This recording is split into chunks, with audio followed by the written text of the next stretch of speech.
नमस्कार, मैं डॉक्टर आरती दहिया आप सभी का स्वागत करती हूँ अपने YouTube चैनल पे।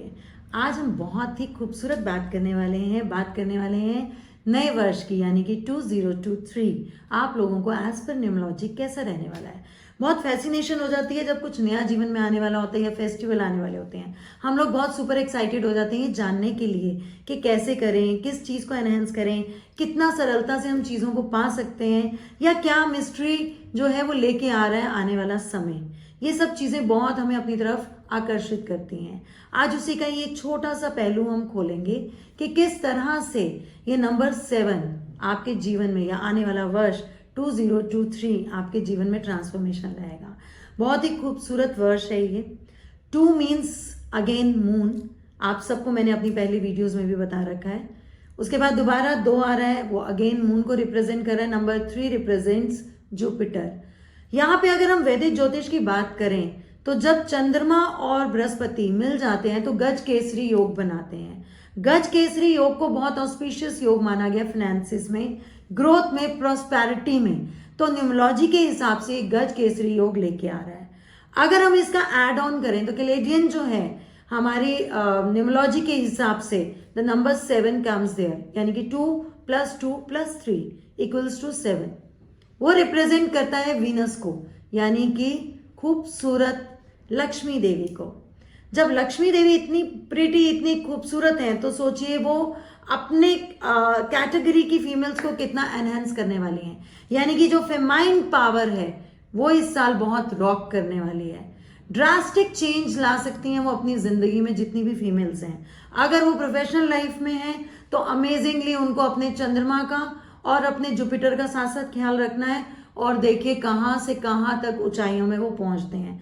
मून मतलब कि आपकी माता, आपकी मदर इन लॉ, आपकी माता और आपकी मदर इन लॉ दोनों मिलकर आपका चंद्रमा प्योर बनाते हैं। आप दोनों को इक्वल रिस्पेक्ट कीजिए, दोनों को ऑनर कीजिए, दोनों का दिल ना दुखाइए, कोशिश कीजिए, तो आपका मून इस कदर आगे जाएगा कि आप सोच भी नहीं पाएंगे। दूसरा है, अनफॉर्चुनेटली किसी की लाइफ में ये दोनों पार्ट अगर मिसिंग है या किसी कारण से आप उनके साथ नहीं हैं, तो आप भगवान शिव की आराधना कीजिए। भगवान शिव की आराधना से चंद्रमा बहुत उच्च हो जाता है। तीसरा एस्पेक्ट, अगर भगवान शिव की भी अवेलेबिलिटी नहीं है, बिकॉज बहुत सारे फॉलोअर्स हमारे फॉरेनर हैं, यानी कि अब्रॉड रहते हैं, वहां पे मंदिर कई बार लोकेट करना थोड़ा सा मुश्किल हो जाता है या डिस्टेंस बहुत होता है, तो उस केस में आपको क्या करना है, आपके पास कोई होली वाटर होगा, यानी कि गंगा जल। और गंगा जल अगर नहीं भी है तो एक जल की एक लुटिया लीजिए, एक लोटा लीजिए, उसको भर के सामने रखिए मंदिर में, अपने घर के मंदिर में। माला लीजिए, रोजरी बीज से ओम नमः शिवाय की माला करना शुरू कर दीजिए और कम से कम 108 माला पूरी कर दीजिए उस लोटे के आगे। और फिर देखिए वो जल कैसे गंगा जल में परिवर्तित हो जाता है। आपको करना क्या है, रोज बाथिंग वाटर में थोड़ा सा वो गंगा जल मिला के और नहाना है। और अगर ऑलरेडी आपके पास अवेलेबल है गंगा जल तो दी बेस्ट है, उसको आप थोड़ा सा मिलाइए नहाने के पानी में और सर से लेके पांव तक आप आराम से नहा सकते हैं बिना किसी परहेज के।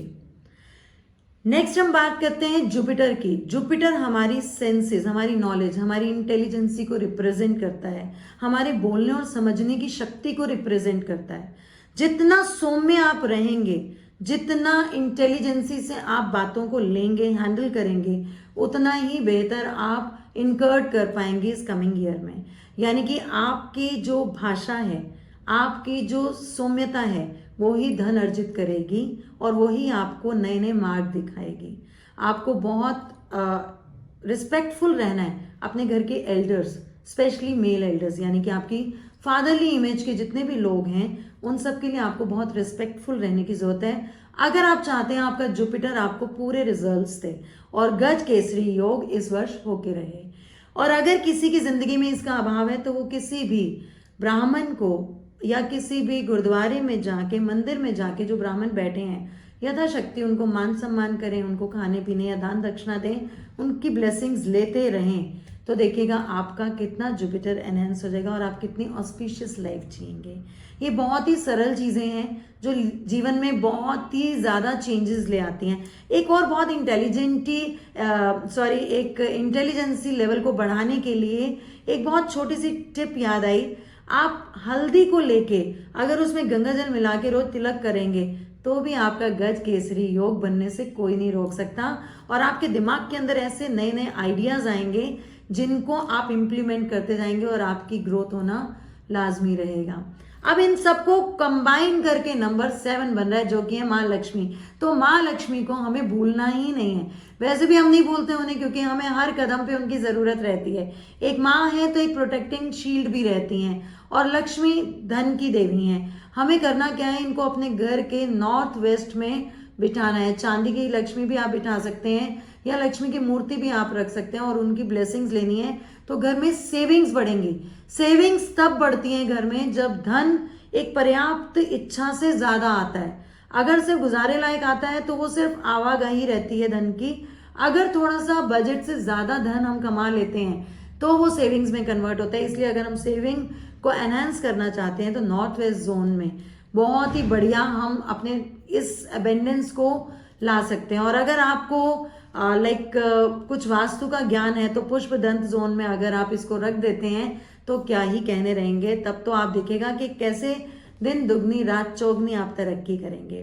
नेक्स्ट है 7 नंबर। हमारा वैदिक न्यूमरोलॉजी के हिसाब से 7 नंबर केतु को भी रिप्रेजेंट करता है। देखिए, जब धन आ गया, ज्ञान आ गया और हमारे पास ऐश्वर्य आ गया, जो कि नंबर 7 वीनस देता है, तो ऊंचाइयों को छूने से कोई नहीं रोक सकता। वैदिक ज्योतिष के हिसाब से, वैदिक न्यूमरोलॉजी के हिसाब से नंबर 7 रिप्रेजेंट करता है केतु।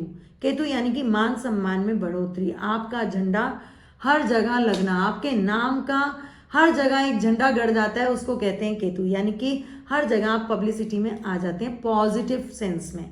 अगर आप जुपिटर को एनहांस रखेंगे तो केतु कभी भी आपको बुराई में आगे नहीं लेके जाएगा, क्योंकि केतु जुपिटर का चेला है। जैसे जैसे जुपिटर चलेगा वैसे वैसे केतु पीछे पीछे चलेगा। सो यहाँ पे आपको ये समझ के चलना है कि आपको अपने 4 प्लैनेट अगर अमेजिंगली बैलेंस करने हैं तो वो कैसे करने हैं, आपको समझा दिया। और उसके बाद आप कैसे इससे बेनिफिट ले सकते हैं, ये भी बहुत ही सरल है। और अगर आपने इसके बेनिफिट ले लिए तो नेक्स्ट ईयर आपके लिए, कमिंग ईयर आपके लिए अमेजिंग रहने वाला है पूरा साल। केतु को बहुत इजीली आप बहुत अच्छे तरीके से एनहेंस कर सकते हैं। उसको आप दूध में एक चुटकी भर हल्दी डाल के भी पिला सकते हैं। वैसे भी विंटर्स में उनको थोड़ा कोजी फील कराने के लिए भी दे सकते हैं, इन्फेक्शन से बचाने के लिए भी दे सकते हैं, उनको ठंड से बचाने के लिए भी दे सकते हैं। तो आपको बहुत सारी ब्लेसिंग्स, दुआएं मिलती हैं जब आप किसी बेजुबान की सेवा करते हैं। और बिल्कुल निस्वार्थ होकर कीजिएगा, देखिएगा केतु ऑटोमेटिकली आपका एनहेंस होने लग जाएगा। ये कुछ टिप्स हैं, इनको आप फॉलो कीजिए। 2023 अमेजिंग रहने वाला है। All the best and happy new year to all of you. Bye bye.